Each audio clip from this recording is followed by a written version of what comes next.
uppercut, uppercut, sonic boom! Well, hello there, humans, if you earthlings, whoever you are, wherever you are, whatever you're doing, and if you're lucky enough indeed to be doing it too, welcome back to channel. I'm Bushka, and although I've been away for a little while, I've come back, and geez, you guys have really let things slip around here, because this update 1.0 with the 90 frames per second included is a bit of a debacle. I'm going to run you through the numbers on why there's some just absolutely insane stuff going here, and I've got to be honest, I don't know how we can have so many new outfits and ways to spend money and all this shit, and cheaters still freaking everywhere, and then stuff like this gets through. And anyway, I'll break it down.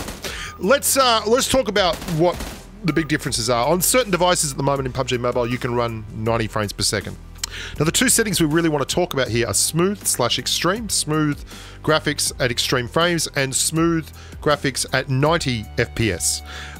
And we're going to talk about those because there is some absolutely insane things going on here. I've tested 10 weapons. Some of the weapons are faster in terms of rate of fire at 90 frames per second than they are at extreme frames per second.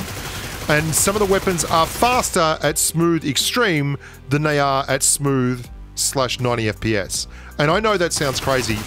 And I know you're probably going to say that's rubbish, you don't know what you're talking about. And you've said this to me before when I've said things and I've proved it by showing you evidence. So let's show you how I actually broke all this down and did it. This is the testing bar that I've been using at the moment. I'll show you just quickly how it works. You know what, I'll cut one up so you get an idea on how this happens. This is the Scar L, for instance, right? And I did multiple magazines for each weapon. You'll see the Scar L's on 30 rounds in the clip. Once it goes to, I'm going to nudge the frames along. That's where it goes from 30 to 29. So that's the instant the trigger is pushed, is right there. We cut the frame there, and then we move it along, and we find the frame where it goes from 1 round left, which is there, to 0, and that's when the last round exits the weapon. Then we drag a time code tool over here, and you can see the time code times in hours, minutes, seconds up here, and it takes source, which is the frame beneath, the first frame beneath it, as the start point, source 1, and you can see that times how long it takes to do that, which is 2.87.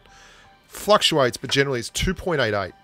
Now, that's the boring part out of the way. Let me tell you some numbers. Some insane, insane numbers. So these are the guns I've tested so far. The M416, the UMP, the Tommy gun, the QBZ-95, the MP5K, the Scar L, the Mark 14, the Graza, the M762, and the AUG. And I'm going to run you through the guns where things have gone very, very wrong quickly, just out of these ones that I've tested so far. So let's kick this off with the Tommy gun, the gun that really got me bamboozled right at the start of this whole shenanigans.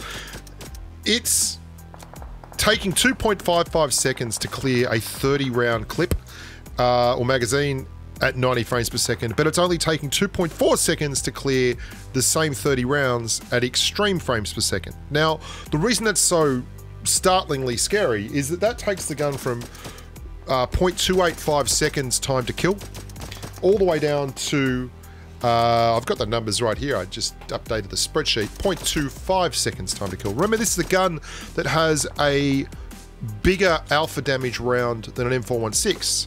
That 0.25 seconds is nuts. That's the kind of stuff that you would expect to see from a Graza.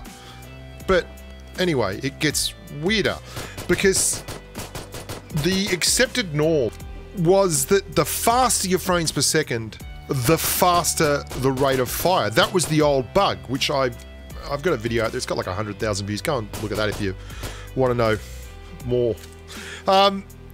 Let's look at the M416, because the M416 is the exact opposite. The M416 got buffed.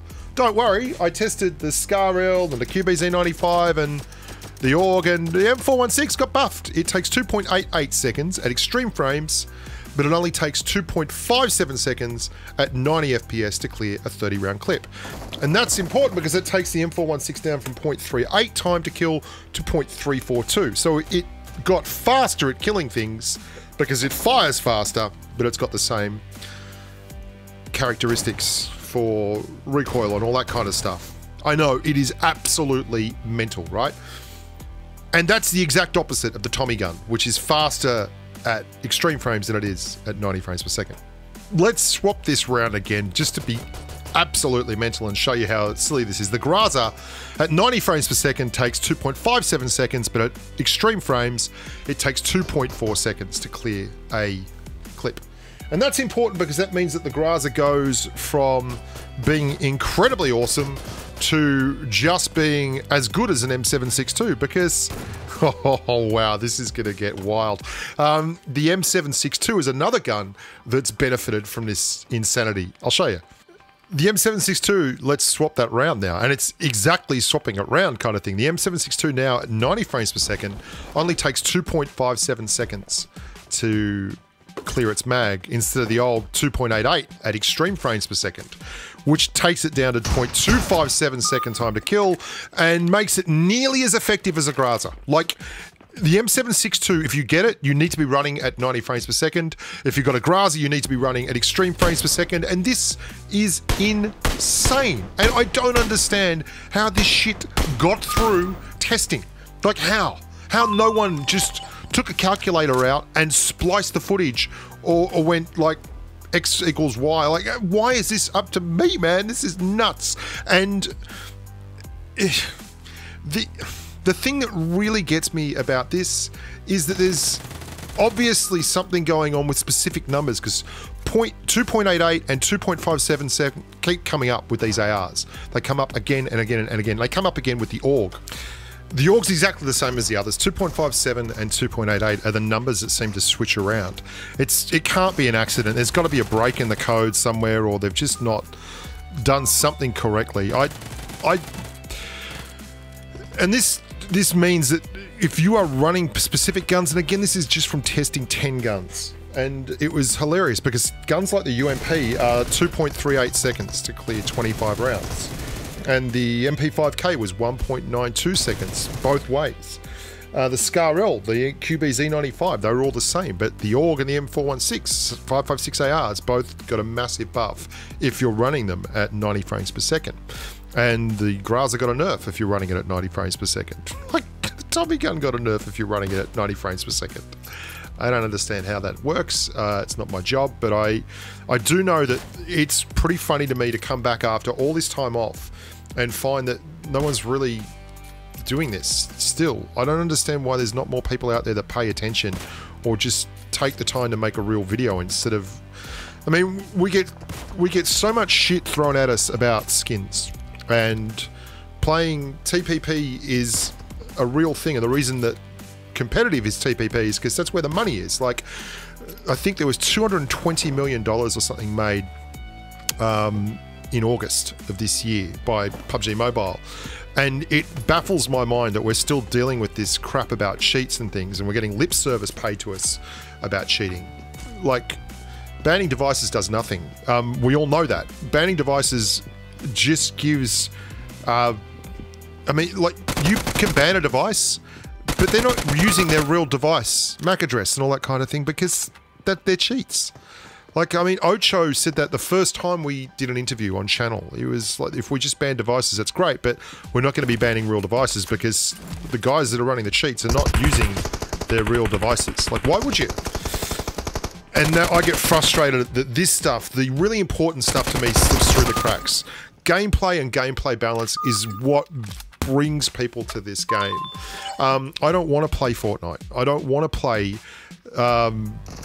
Apex Legends. I don't want to play Call of Duty Mobile.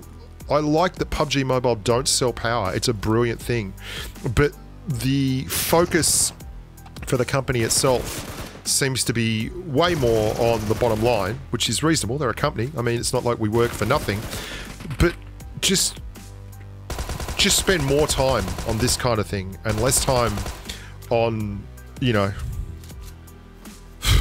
pulling the handle on the poker machine that is crates and inventing new ways to sell skins, and the game will have a much better feel, and it will be a much cleaner and more importantly a much fairer environment.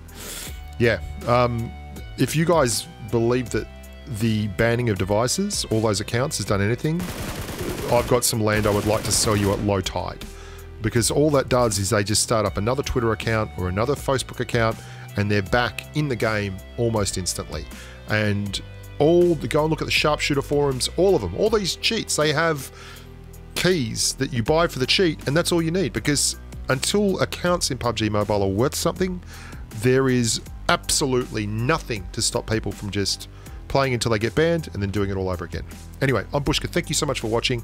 Please like and subscribe to the channel. I do my best to hang out around here with a wang out and get you guys the info, and maybe we can keep going for a little while longer. Until next time, bye for now.